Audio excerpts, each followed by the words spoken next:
Secure.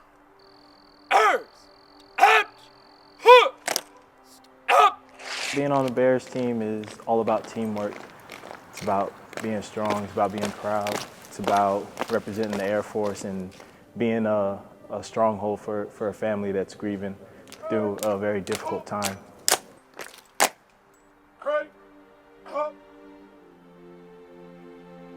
We are the last to let that person down, and we are in front of the family the entire time, and we definitely have to be on point. Whether it's a standard honors funeral or a full honors funeral, I mean, the mission is still the same, and that's to do our best, because it is possibly the last impression that those family members could have of any military whatsoever. Ready? Hurt.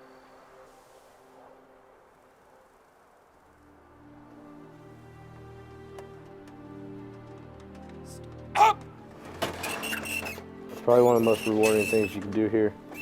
I mean, being the last person to let that family member down, it just takes a toll on your body, your mind. When we do get out there, no funeral is alike. Every funeral is going to be different. Even though here in our ceremonial hall, we'll be doing things the same exact every time. But out there, everything's going to be different. Up.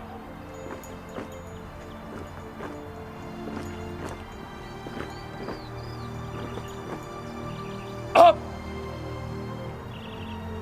Ice. Up. There's no job that's not important, no matter if there's one family member there or there's 50 family members there. We always do the job right, we always do it the way it's supposed to be done, and we always represent the way we're supposed to.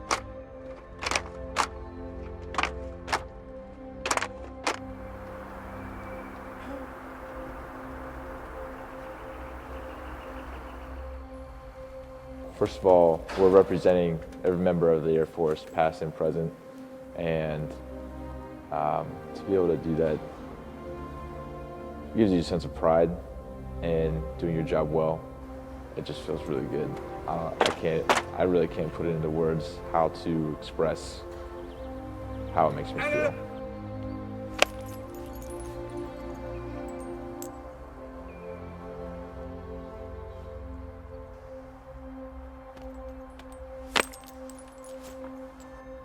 Having the opportunity to do this job, basically showing the honors for the family member, just means, I mean, it's like the greatest thing in the world pretty much that can happen. It's an awesome opportunity because not anybody can do this. I mean, only certain people who have a sense of pride and care and love for this country can do this job.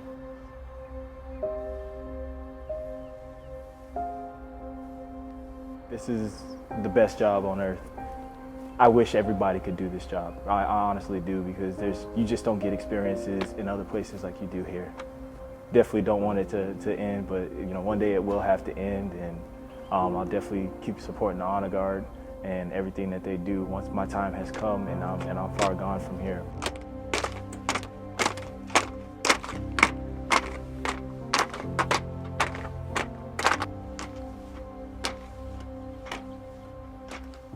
Up.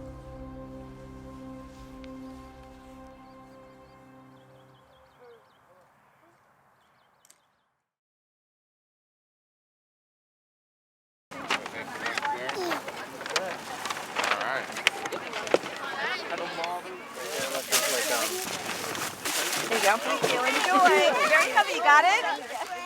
You need one too? You can put it in the bag. So today we are rolling out our Supermarket Sweeps program. It's an amazing program that really underscores the importance and the commitment that USO Metro has to our service members in terms of providing healthy lifestyle choices to include food for active duty service members and their families. We'll try. Anything for the service members. That's quality. That's good. You want potatoes? Thank you. Thank you. You're welcome. Jackson, can you say thank you? Enjoy your welcome. I think it's great. I'm just glad that we're able to do this. Good leftover. Have a bread, please. Sure. Okay. They put so much heart and they put so much soul into it. They love to do it. I love fruits and vegetables. And so, the USO supports us, so I support them. I'm on leave today. I stopped in at work, got the uniform on just to do that. And my wife said that there was free handouts, you know, food, vegetables, fruits, and whatnot at the USO. So I decided to stop by and noticed that they needed a little bit of help. So I volunteered my services. Thank you so very much. Very welcome. Thank you. She's not finished. Oh, now let's have it. I can tell you my love Thanks for language your is help. giving. So I'm always looking for opportunities to give more to our service members because I think it's the least we can do for the sacrifices that they and their families make on a daily basis. Sure. A spring trick or treat. That's the best kind, actually. Is that all you want? Do you want more? Hi. Thank you very much. Hi, how are you? Enjoy. Thank you. Okay. I'm not a cappuccino. No problem.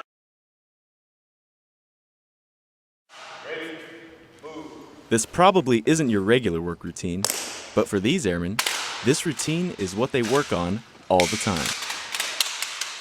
They are the Air Force Honor Guard drill team, and they spend hours a day drilling with these rifles at a dangerously close proximity to each other.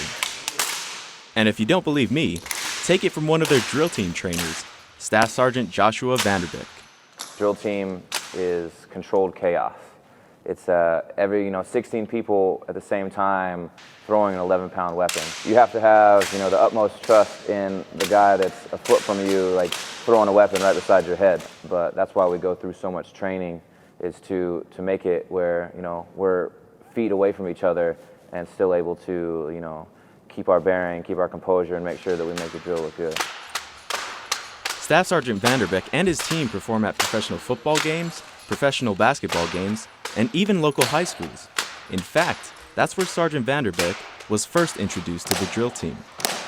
When I was in high school, the Air Force Honor Guard drill team came to my school and drilled.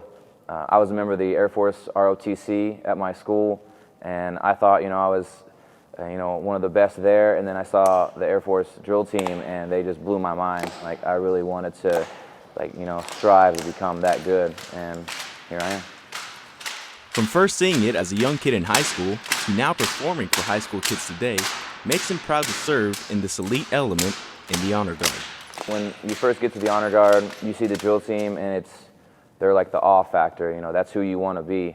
And it gives you a sense of pride and accomplishment when you actually get that far and you're able to call yourself a member of the drill team. And now as a member, Sergeant Vanderbeek and his team may someday be the ones to inspire young high school kids to join the Air Force and go out for the drill team. Of course, there is a very good chance that they've already done so. Senior Airman Tony Coronado, Joint Base Anacostia Bowling, Washington, D.C.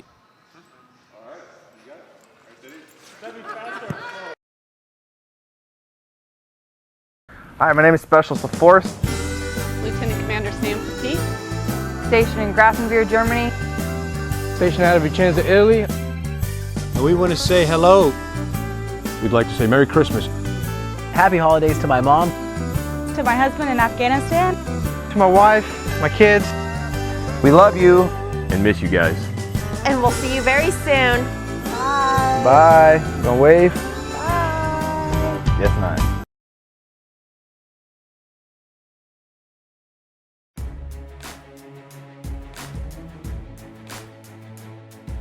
My name is Sergeant Anthony McDaniel. We're training for the Warrior Games. I'm competing in the 100, 200, and 1500 wheelchair racing and track and wheelchair basketball. Sergeant Brian Riley. We're doing shooting, shot put, cycling, swimming, and sprinting. Corporal Ivan Sears. I'm doing wheelchair racing and the 10K and cycling. Staff Sergeant Ronnie Jimenez. I'm here for the Warrior Games. I'm going to be doing the hand cycling and swimming. What are we doing next? Sergeant Joey Smith. I'm going to do the swimming, and then I'm also doing the Olympic air rifle. My name is Corporal Josue Barone. My rec therapist told me about wheelchair basketball, and I kind of took it as an insult because I was like, how are you going to play basketball in a wheelchair, After they introduced me to the game, I fell in love with it, and ever since, I haven't stopped. Sergeant Rafael Cervantes. I'm doing basketball, volleyball, and cycling. And we're out here to win gold and have fun. Corporal Zach Blair. I'm just focused right now on my basketball and my volleyball. The outcome's still going to be the same. The Marines are going to take the Chairman's Cup again. There's no doubt about that. Corporal Ray Henniger. I do basketball, volleyball, and swimming. I just like being able to compete. Plain simple, I guess that's the biggest thing is the competition. My name is Sergeant George Toledo Jr. I'll be competing in the 50-meter freestyle swim, 30K bicycle ride, prone shooting track, which I'll be doing a 100-meter dash, and then I'll be doing shot put. A little bit of everything indeed. Corporal Richard Stalder. I got the nickname Shaky Jake. I do compound archery, and then I do shooting. Being as Marines, you know, we're gonna be the best. I was on the Rock Clearance Patrol in Kajaki, Afghanistan. I deployed to Afghanistan. It was a gunshot wound in Sangin, Afghanistan. In Sangin, Afghanistan. I was on a patrol in Afghanistan. And I was actually preparing to go back out to Afghanistan. We were in Zidon, Iraq. My right leg was actually below the knee at the time, and it was so damaged that they had to cut it all the way up. Me and one of my buddies stepped on an IED, and you know, he lost both legs, and I lost my left leg and my left eye. It was enemy fire. We were doing a presence patrol, and they set up an ambush.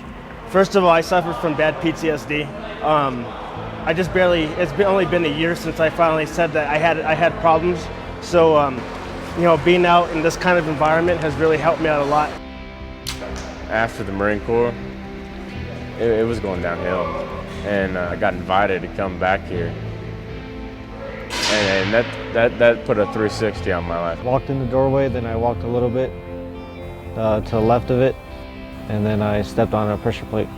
April 4th, I hit an IED, coming back to base. In the middle of a training flight, about 15 minutes to the flight, we had a catastrophic mechanical failure, caused us to basically crash, falling out of the sky.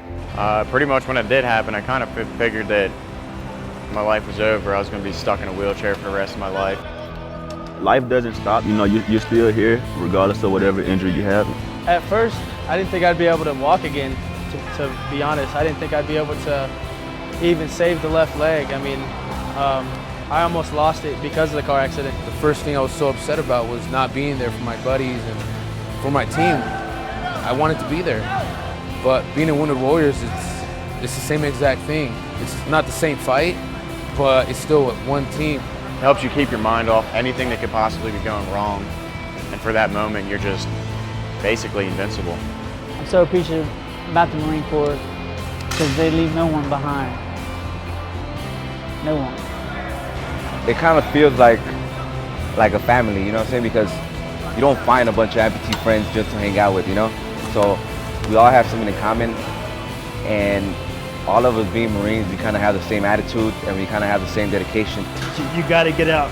You got to get out and do something because you're not going to get any better. You got to get involved. You got to ask somebody for help. The biggest thing that's helped me is this stuff right here. Don't sell yourself short. You know, regardless of what doctors tell you, regardless of whatever looks you may get, you know, you still are who you are. And the only person that could truly limit you or stop you from accomplishing anything that you may want to accomplish in life is yourself.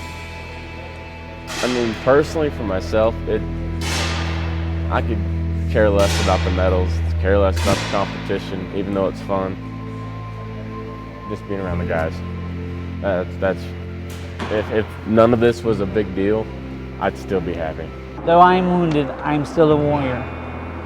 I will not quit nor give up in the face of adversity. I will do my best in all I do and achieve, and most of all, I will not forget my fallen comrades and leave a fellow wounded warrior behind.